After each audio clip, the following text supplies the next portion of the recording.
नमस्कार दोस्तों। तो हम इस वीडियो में पढ़ेंगे वेल्डिंग के बारे में। ठीक है फ्रेंड्स, तो जो भी वेल्डिंग चैप्टर का इंपॉर्टेंट पॉइंट होगा वो सब मैं आपको इस वीडियो में बताने वाला हूँ। ठीक है फ्रेंड्स, तो ये किसके लिए इंपॉर्टेंट होगा? जो LP की तैयारी कर रहे हैं उनके लिए भी, जो RRB JE, SSC JE, PCL JE, यानी कि सभी प्रकार के जूनियर जेई एग्जाम के लिए भी बहुत ही इंपॉर्टेंट होगा। ठीक है फ्रेंड्स, तो आइए शुरू करते हैं। वेल्डिंग के इंपॉर्टेंट जो पॉइंट होगा मैं आपको वो बताऊँगा दोस्तों, ठीक है ना।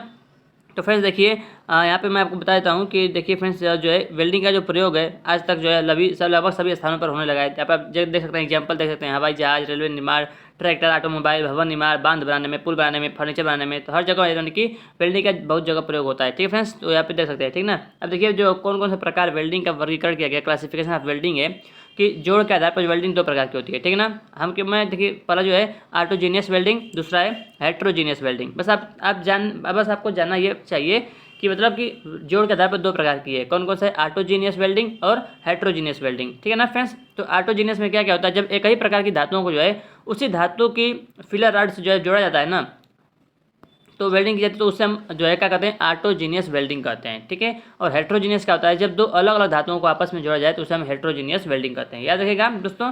ठीक है, बस ये इंपॉर्टेंट पॉइंट यही है कि जब एक ही प्रकार की धातुओं को उसी धातु की फिलर रॉड से जब वेल्डिंग की जाती है तो उसे हम ऑटोजीनियस कहते हैं। ठीक ना। और जब अलग अलग धातुओं को जब जोड़ा जाता है तो उसको क्या कहते हैं? हेट्रोजीनियस जो है कहा जाता है वेल्डिंग। ठीक है फ्रेंड्स, देखिए ये तो जो पहला वाला था ये फ्रेंड्स किसी जोड़ के आधार पर था। लेकिन अब जो है दूसरा जो प्रकार है वो है दबाव के आधार पर। दबाव का आधार पर दोस्तों दो प्रकार का होता है। ठीक ना। एक होता है फ्यूजन वेल्डिंग, या इसी को हम नॉन प्रेशर वेल्डिंग कहते हैं, और दूसरा है नॉन फ्यूजन या प्रेशर वेल्डिंग। ठीक है ना। अब ऐसे याद रखिए कि fusion welding, non fusion welding, या फिर नॉन प्रेशर वेल्डिंग और या प्रेशर वेल्डिंग। ठीक है फ्रेंड्स, तो याद रखिएगा फ्यूजन जो वेल्डिंग है, पहला वाला फ्यूजन वेल्डिंग, इसी को हम नॉन प्रेशर वेल्डिंग कहते हैं। फ्यूजन में प्रेशर नहीं होता है, नॉन प्रेशर। ठीक है ना। लेकिन जो नॉन फ्यूजन है उसमें प्रेशर होता है। ठीक है ना। तो देखिए फ्यूजन वेल्डिंग में क्या होता है फ्रेंड्स, यहाँ पे देख सकते हैं। देखिए दोस्तों, फ्यूजन वेल्डिंग या नॉन प्रेशर वेल्डिंग, इसमें क्या होता है कि इस क्रिया में जो है वेल्डिंग की जाने वाली धातु के किनारों को पिघलाने तक गर्म किया जाता है। जब किनारे पिघलना शुरू कर देते हैं तो वेल्डिंग रॉड के द्वारा फिलर धातु भरी जाती है। जब यह जो है ठंडा हो जाता है तो एक मजबूत और जो है मतलब जोड़ बन जाता है, मजबूत और टिकाऊ जोड़ बन जाता है। ठीक है दोस्तों। देखिए अब फ्यूजन वेल्डिंग, इसको हम नॉन प्रेशर वेल्डिंग कहते हैं। यह वेल्डिंग जो है कितने प्रकार का होता है? देखिए तीन प्रकार का होता है, आर्क वेल्डिंग, गैस वेल्डिंग और थर्मिट वेल्डिंग। ठीक है ना। फ्यूजन वेल्डिंग तीन प्रकार का होता है, फ्यूजन वाला, आर्क वेल्डिंग, गैस वेल्डिंग और थर्मिट वेल्डिंग। ठीक ना। आर्क वेल्डिंग में क्या होता है दोस्तों? इसमें जो है मतलब देख सकते हैं कि जिस वेल्डिंग में जोड़े जाने वाली धातु के किनारों को विद्युत के करंट द्वारा ताप देकर गलाया जाता है उसी को हम वेल्डिंग का कहते हैं, आर्क वेल्डिंग कहते हैं। ठीक है ना फ्रेंड्स। ज़्यादा हमको उतना ज़्यादा डीप में नहीं पढ़ना है, केवल ऊपर ऊपर हमको ज़्यादा बस देखिए इसमें क्या होता है। इस वेल्डिंग में धातुओं को ताप प्रदान करने के लिए वेल्डिंग रॉड प्रयोग किए जाते हैं जो धातु और बिजली के इलेक्ट्रोड होते हैं। ठीक है ना। देखिए उसके बाद आता है गैस वेल्डिंग दोस्तों, यानी कि इसमें क्या होता है? गैसों के द्वारा जो है ताप देकर जो है उस गलनांक तक पहुंचाया जाता है, उसे हम गैस वेल्डिंग कहते हैं। ठीक है ना। इसमें हम क्या करते हैं कि ऑक्सीजन और एसिटिलीन गैस का प्रयोग करते हैं, बस इतना याद रखिएगा। ठीक है ना। अब देखिए गैस वेल्डिंग भी दो प्रकार का होता है, low pressure gas welding, high pressure gas welding. बस चलिए बस इतना याद रखिएगा। ठीक ना। उसके बाद तीसरा थर्मिट वेल्डिंग। इसमें क्या होता है? इस वेल्डिंग विधि में थर्मिट पाउडर का प्रयोग करके रासायनिक क्रिया द्वारा जाप को ताप प्रदान किया जाता है। इसका जो प्रयोग है थर्मिट वेल्डिंग का प्रयोग रेलवे रोलरों, साफ्टों, कास्टिंग के बड़े बड़े पार्ट्स तथा बड़ी बड़ी गरासियों को वेल्ड करने के लिए प्रयोग किया जाता है। बस याद रखिएगा रेलवे में भी इसका प्रयोग किया जाता है थर्मिट वेल्डिंग का। ठीक है ना दोस्तों। जो दूसरा वेल्डिंग था नॉन फ्यूजन वेल्डिंग, या इसी को हम कहते थे प्रेशर वेल्डिंग। ठीक है ना। जिस वेल्डिंग में धातु के किनारों को पिघलाने की आवश्यकता, यानी कि पिघलाने की अवस्था तक लाकर दबाव देकर जोड़ा जाता है। दबाव देकर यानी कि इसमें प्रेशर दिया जाता है तो उसे हम प्रेशर वेल्डिंग कहते हैं। ठीक है दोस्तों। अब उसके बाद जो है मतलब इसमें देखिए पहला होता है फोर्ज वेल्डिंग। इसमें वेल्डिंग जो है विधि लोहारगिरी यानी कि ब्लैक मीठी की क्रिया है। इसके लिए जिन भागों को जोड़ना होता है उन्हें भट्ठी में गर्म करके पिघलाया जाता है। ठीक है ना। इस वेल्डिंग के द्वारा पिटवा लोहा तथा माइल्ड स्टील से बने पार्टों को जोड़ा जाता है। ठीक है ना। फोर्ज वेल्डिंग में इसकी विधियां भी हैं, roll welding, hammer welding, die welding. ठीक है ना। दूसरा दोस्तों रेजिस्टेंस वेल्डिंग। इसमें क्या होता है फ्रेंड्स? इसमें मतलब जिसको वेल्डिंग किया जाता है ना उसमें क्या करता है, उसमें हम करंट को गुजारते हैं। इस वेल्डिंग विधि में वेल्डिंग किए जाने वाले पार्टों में से बिजली करंट गुजारा जाता है। इस विधि में एम्पियर अधिक रखते हैं तथा वोल्टेज कम रखते हैं। याद रखिएगा एम्पियर अधिक रखते हैं, वोल्टेज कम रखते हैं। इस वेल्डिंग में करंट को स्टेप डाउन ट्रांसफार्मर से लिया जाता है और दबाव मैकेनिकल या हाइड्रोलिक विधि से डाला जाता है। ठीक है ना। उसके बाद देखिए आर्क वेल्डिंग में प्रयुक्त उपकरण। तो पहला है वेल्डिंग सेट, बस ये नहीं देखना है, बस दोस्तों कौन कौन सा उपकरण वो देख लीजिए। वेल्डिंग सेट दो प्रकार का होता है, direct current welding set, alternative current welding set. बस ज़्यादा कुछ नहीं, ज़्यादा डीप में नहीं पढ़ना है हमको। ठीक है ना। उसके बाद दूसरा पहला देखिए दिष्ट धारा वेल्डिंग सेट, ये भी है। इसमें कौन कौन सा उपकरण, देखिए मोटर जनरेटर है, ठीक है ना। याद रखिएगा मोटर जनरेटर, इसमें आर्क वेल्डिंग के लिए दिष्ट धारा उत्पन्न करने के लिए दिष्ट धारा जनरेटर का प्रयोग करते हैं। इंजन जनरेटर सेट है, परिवर्तक रेक्टिफायर सेट है, प्रत्यावर्ती धारा वेल्डिंग सेट, मशीन प्रत्यावर्ती धारा वेल्डिंग परिणामित्र है, ठीक है ना। ज़्यादा इसमें मतलब देखिए इसमें क्या है कि प्रत्यावर्ती धारा वेल्डिंग सेट, मशीन प्रत्यावर्ती धारा वेल्डिंग परिणामित्र। इसमें देख सकते हैं कि यह सेट जो है प्रत्यावर्ती धारा की मुख्य धारा को प्रत्यावर्ती धारा वेल्डिंग धारा में बदलने के लिए कार्य करता है। यह एक अपचाई यानी कि स्टेप डाउन ट्रांसफार्मर होता है जो मुख्य सप्लाई 220 वोल्ट या 440 वोल्ट को वेल्डिंग सप्लाई के खुले परिपथ ओपन सर्किट वोल्टेज OCV को 40 और 400 वोल्ट तक कम करने का कार्य करता है, ठीक है ना। इसमें जो है मतलब आवश्यकता अनुसार जो है करंट को जो है 100 से या 1000 एम्पियर तक बढ़ाता है, ठीक है ना। इस देखिए प्रत्यावर्ती धारा वेल्डिंग ट्रांसफार्मर के लाभ क्या है, इसकी लागत कम होती है, अनुरक्षण लागत जो है ये भी कम होती है। इसमें आर्क बलों नहीं होने से मजबूत वेल्डिंग जोड़ बनता है, ठीक है ना। वेल्डिंग केबल होता है, दोस्तों वेल्डिंग केबल, चलिए यहाँ पे देखिए अर्थ क्लैंप होता है। अर्थ केबल को वेल्डिंग टेबल या जॉब के साथ जोड़ने में अर्थ क्लैंप की आवश्यकता पड़ती है। वेल्डिंग हैंड स्क्रीन है, वेल्डिंग हेलमेट है, ठीक है। ज़्यादा हमको डीप में नहीं, बस ऊपर ये देखिए कुछ मतलब ज़्यादा जना ही रहा है। क्लैंपिंग हैमर है, ठीक है ना। गेजेस है, वायर ब्रश है, ठीक है ना। मैं आपको बोल रहा हूँ ग्लव्स है, ठीक है। मतलब सब उपकरण हैं, ज़्यादा इनके बारे में ज़्यादा हमको नहीं पढ़ना है, केवल जो इंपॉर्टेंट था दोस्तों मैं आपको बता रहा हूँ, ठीक है ना। चलिए आगे देखते हैं। चलिए इधर तो ज़्यादा कुछ इंपॉर्टेंट नहीं है, ठीक है ना। इसमें जो है देखते हैं लेपन कारक बराबर लेपित व्यास बटा कोर व्यास, इसको याद रखिएगा बस, और ज़्यादा कुछ नहीं है। लेपन कारक बराबर जो है लेपित व्यास बटा कोर व्यास, ठीक है। और देखते हैं, चलिए ज़्यादा कुछ ज़्यादा मतलब यहाँ पे लैप जोड़ है। लैप जोड़ भी दो प्रकार के यहाँ पे देखते हैं। वेल्ड की जाने वाली दोनों प्लेटों को एक दूसरे के ऊपर चढ़ाकर ओवरलैप्ड जोड़ लगाया जाता है, तो उससे हम जोड़ को लैप जोड़ कहा जाता है, ठीक है ना। इकारा फिलेट लैप जोड़, द्वारा फिलेट लैप जोड़, बट ज्वाइंट होता है। तो ये जोड़ से इंपॉर्टेंट देखिए, बेसिक वेल्डिंग जोड़ों का वर्गीकरण, लैप ज्वाइंट होता है, बट ज्वाइंट होता है, टी ज्वाइंट होता है, कॉर्नर जोड़ होता है और किनारे का जोड़ होता है, एज जोड़ होता है, ठीक है ना। लैप जोड़ में देख लिए कैसा होता है जोड़। बट जोड़ में क्या होता है देख सकते हैं यहाँ पे, यह जोड़ जोड़ी जाने वाली प्लेटों को एक सिरे में रखकर लगाया जाता है, ठीक है ना। इकारा वेबल टी जोड़, द्वारा वेबल टी जोड़, इकारा जेटी जोड़, द्वारा जेटी जोड़। टी जोड़ क्या होता है, टी जोड़ होता है, उसके बाद कॉर्नर जोड़ होता है, ठीक है ना। तो उसके बाद किनारे का जोड़ होता है। चलिए यहाँ पे ज़्यादा मतलब बस कौन कौन सा होता है बस ये देख लीजिए। आर्क वेल्डिंग का दोष क्या क्या है, देखिए अंडर कट वाला दोष है।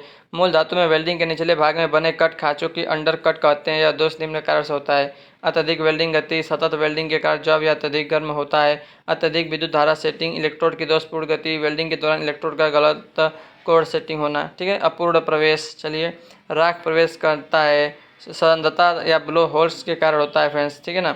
ज़्यादा कुछ यहाँ पे देखिए इसके बाद जो इंपॉर्टेंट होगा दोस्तों मैं आपको वही बताऊंगा, केवल ज़्यादा कुछ पढ़ने से ज़्यादा। यहाँ पर ये इसको पढ़ लेते हैं।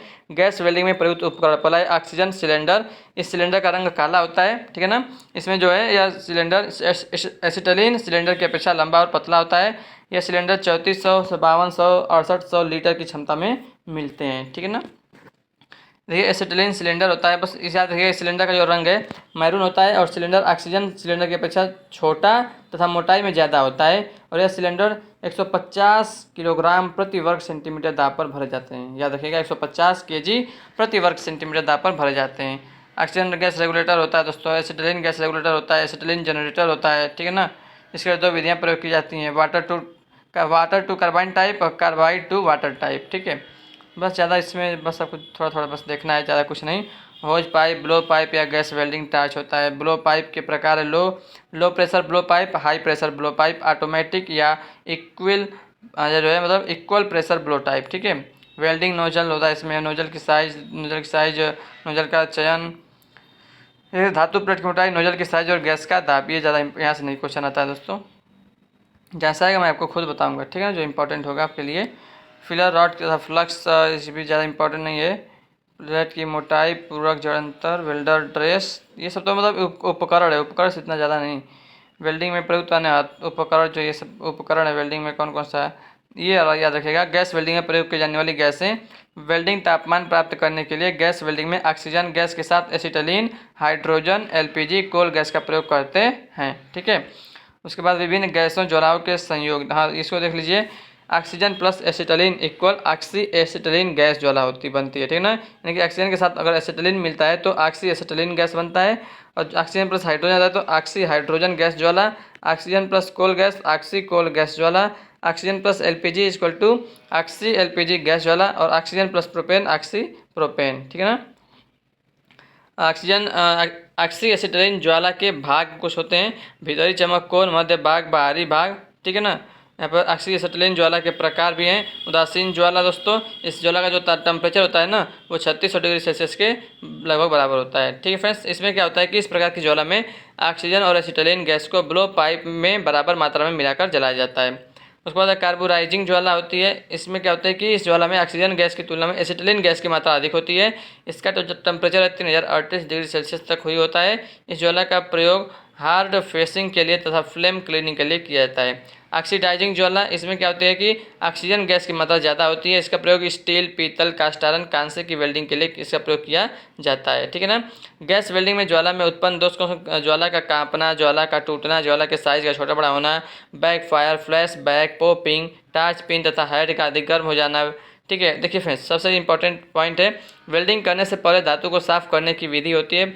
पहली विधि है केमिकल क्लीनिंग, दूसरा है मैकेनिकल क्लीनिंग, ठीक है ना। केमिकल से हम साफ करेंगे किसी केमिकल को प्रयोग करके तो केमिकल क्लीनिंग होगा, और मतलब अगर जो मैनुअली साफ करेंगे हाथों से किसी यंत्र के उपयोग से तो मैकेनिकल क्लीनिंग होगा, ठीक है। यहाँ पे कुछ तो दिख नहीं रहा फ्रेंड्स। चलिए, जो यहाँ पे वेल्डिंग दोष है ये सब फ्यूजन की कमी, अधूरी, ये सब है, ठीक है। यहाँ पे कुछ ज़्यादा तो वैसे यहाँ से ज़्यादा क्वेश्चन नहीं बनता है फ्रेंड्स, ठीक है ना। गैस वेल्डिंग का सिद्धांत क्या है, गैस वेल्डिंग में दो कमियाँ क्या लिखा है, चलिए यहाँ पे देखते हैं। यहाँ से क्वेश्चन भी नहीं बनता है, थोड़ा समझ आ रहा है, लेकिन यहाँ से ये इसको देख लेते हैं। देखिए फ्रेंड्स, ये सिंबल है, इसका याद रखिएगा। जो पहला सिंबल है ना वो butt weld between plates with, यानी कि बट वेल्डिंग का सिंबल है पहला वाला जो था ना, यानी कि जो पहला ये वाला जो in rest is being melted down completely, पहला वाला सिंबल है। स्क्वायर बट वेल्डिंग का फ्रेंड्स देख सकते हैं, इक्वल के अनुसार, मतलब ये सिंबल है इक्वल जैसा। सिंगल वी बट वेल्ड का देख सकते हैं ऐसे हो, और सिंगल बेवेल बट वेल्ड का सिंबल देख सकते हैं इस तरह है, ठीक है फ्रेंड्स। तो बस सिंबल थोड़ा सा ध्यान रख लीजिएगा। देखिए, सिंगल वी बट वेल्ड भी वी के आकार का है, ये सब सिंगल बट। यहाँ से सिंबल तो यहाँ से बहुत कम आता है, जो इलेक्ट्रिशियन और जो होता है वहाँ से जो ज़्यादा आता है, ठीक है ना। लेकिन अगर वेल्डिंग से क्वेश्चन आएगा दोस्तों तो वेल्डिंग से इसी में से वेल्डिंग आपको, मतलब इसी में से जो आपको क्वेश्चन देखने को मिल जाएगा, ठीक है। और ये भी देख सकते हैं कि फ्लैट यूजुअली फिनिश्ड पुश का सिंबल है, फ्लश का है, कन्वेक्स का है, कनकेव का है, ठीक है, ये सब है। और ये देखिए, flat flush single V butt welding का है, convex double V butt weld का है, कनकेव फील्ड जो है वेल्ड का है, flash single V belt butt weld flat with flat flush backing run का सिंबल है।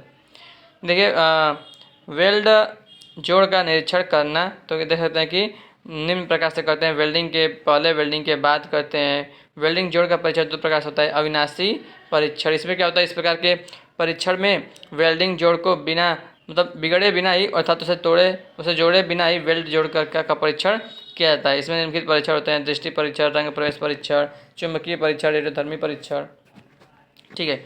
यहाँ से ज़्यादा नहीं क्वेश्चन बनता है फ्रेंड्स। चलिए, महत्वपूर्ण प्रश्न कुछ देख लेते हैं। महत्वपूर्ण प्रश्न है फ्रेंड्स, वेल्डिंग के दौरान निम्नलिखित में से कौन से जांच बिंदु को ध्यान में रखना चाहिए, तो ऑप्शन बी वाला करेक्ट है, जोड़ किनारे का गलन, फ्यूजन ऑफ ज्वाइंट एज, ठीक है ना। वेल्डिंग के दौरान निम्नलिखित में से कौन से जांच बिंदु को ध्यान में रखना चाहिए, तो जोड़ किनारे का गलन ध्यान रखना चाहिए, ठीक है।